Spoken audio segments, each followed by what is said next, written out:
उम्मीद है कि आप सब खैरियत से होंगे। तो आज हम अपना नेक्स्ट लेक्चर स्टार्ट करते हैं, जो कि हमारे पास हमारे फर्स्ट चैप्टर का लास्ट टॉपिक है, thermostat function and feedback control in humans. इनके ह्यूमंस में जो हमारे पास थर्मोस्टेट फंक्शंस और फीडबैक कंट्रोल है उसको हम देखते हैं। तो the body temperature regulation in human is based on complex homeostatic systems facilitated bye feedback mechanism. तो जो हमारी बॉडी का टेम्परेचर रेगुलेशन है ह्यूमंस में, तो ये एक कम्प्लेक्स होम्योस्टेटिक फीडबैक मैकेनिज्म, और अब यहाँ पे एक टर्म यूज़ हुई है फीडबैक मैकेनिज्म।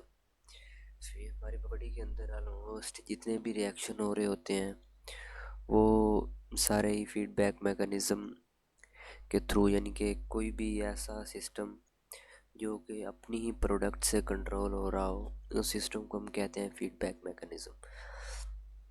तो हमारी बॉडी के जितने भी रेगुलेशन सिस्टम होते हैं वो फीडबैक मैकेनिज्म पे वर्क कर रहे होते हैं। जैसे ये टेम्परेचर रेगुलेशन है, तो जब टेम्परेचर कम होता है तो ग्लैंड्स एक्टिव होते हैं, और मतलब कूलिंग, वो जब टेम्परेचर मतलब मोस्टली सराउंडिंग में कम होता है तो हमारी बॉडी के शिवरिंग मैकेनिज्म होता है, या दूसरा कुछ हार्मोन्स की सिक्रीशन होती है, और देन उसका जो कंट्रोल होता है वो उसी के थ्रू हो रहा होता है। तो इसलिए हमारी बॉडी के जितने भी रिएक्शन होते हैं वो फीडबैक मैकेनिज्म पे वर्क कर रहे होते हैं। Thermostat present in the hypothalamus, और ये एक इम्पोर्टेंट एमसीक्यूज है कि जो हमारा होम्योस्टेटिक थर्मोस्टेट है वो हाइपोथैलेमस है, यानी कि ब्रेन का हाइपोथैलेमस है, क्योंकि मोस्टली यही जितने भी होम्योस्टेसिस के लिए एंजाइम रिक्वायर होते हैं जो ये वो यही सिक्रीट करवा रहा होता है। तो ये एक ब्रेन का एक पार्ट है हाइपोथैलेमस।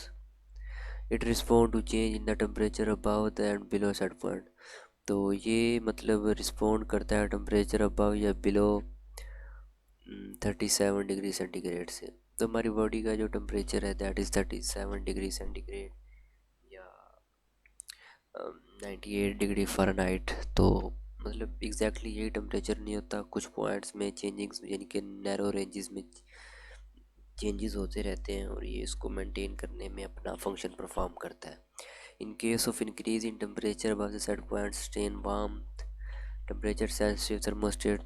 तो अगर यहाँ से टेम्परेचर हमारे पास इंक्रीज़ होगा तो कुछ warm temperature sensitive thermostat in the skin पे जो प्रेजेंट होते हैं वो hypothalamus other parts of nervous system send signal to the system that increase the blood flow to the skin and also cause sweat gland activation and weight। तो ये हमारे पास है कि अगर ये हो कि हमारा इर्द का टेम्परेचर, इर्द गिर्द सराउंडिंग का टेम्परेचर इंक्रीज़ हो जाए, तो जो हमारी स्किन के अंदर मतलब फैक्टर्स होते हैं या ग्लैंड्स होते हैं या सेंसिटिव मतलब वो होते हैं, तो वो क्या करते हैं कि स्किन से जब टेम्परेचर इंक्रीज़ हुआ तो उन्होंने सेंस किया, तो वो इनके कंटिन्यूसली ब्रेन को सिग्नल भेजेंगे कि सराउंडिंग का टेम्परेचर इंक्रीज़ हो रहा है। तो क्या होगा कि फिर शिवरिंग मतलब वैज़ो डायलेशन होगी, कि जो वैज़ो डायलेशन और वैज़ो कंस्ट्रिक्शन दो तरह की टर्म्स होती हैं। वैज़ो डायलेशन में हमारी जो ब्लड फ्लो हो रहा होता है स्किन की आर्टरीज़ को वो इंक्रीज़ हो जाता है ताकि गैसेस एक्सचेंज ज़्यादा हो सके और हीट जो है उसे रेगुलेट किया जा सके।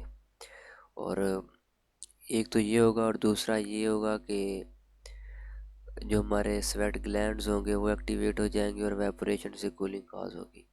और अगर इसके अपोजिट अगर हमारे पास कोल्ड टेम्परेचर होगा तो जो हमारे कोल्ड रिसेप्टर्स होंगे स्किन के अंदर, मतलब स्किन के अंदर रिसेप्टर्स होते हैं जो कि सिग्नल को सेंस करते हैं हाइपोथैलेमस को।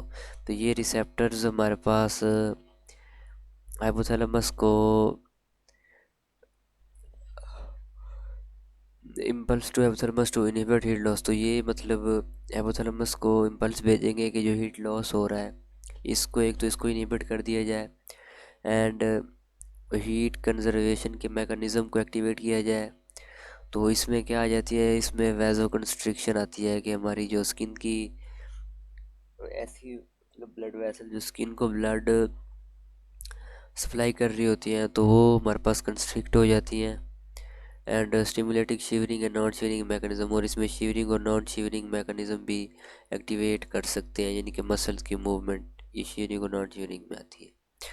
तो नेक्स्ट है हमारे पास टेम्परेचर इन फीवर पायरेक्सिया। एक इम्पोर्टेंट शॉर्ट क्वेश्चन है कि व्हाट इज़ पायरेक्सिया।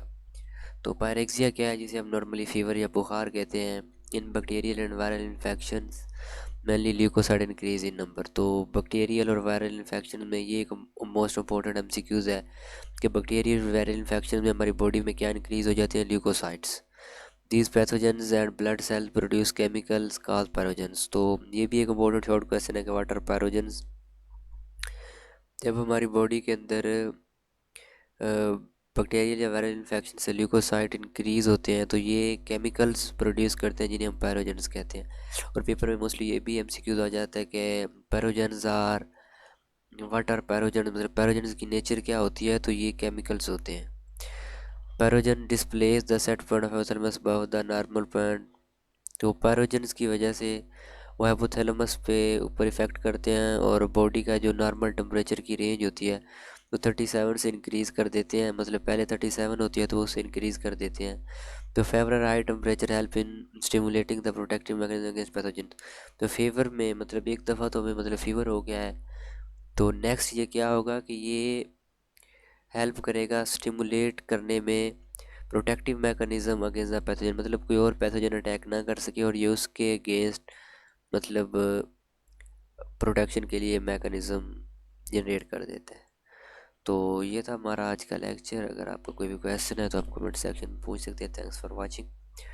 और अगर वीडियो अच्छी लगे तो वीडियो को लाइक और चैनल को सब्सक्राइब कीजिएगा। अपना बहुत सा ख्याल रखिए। अल्लाह हाफिज़।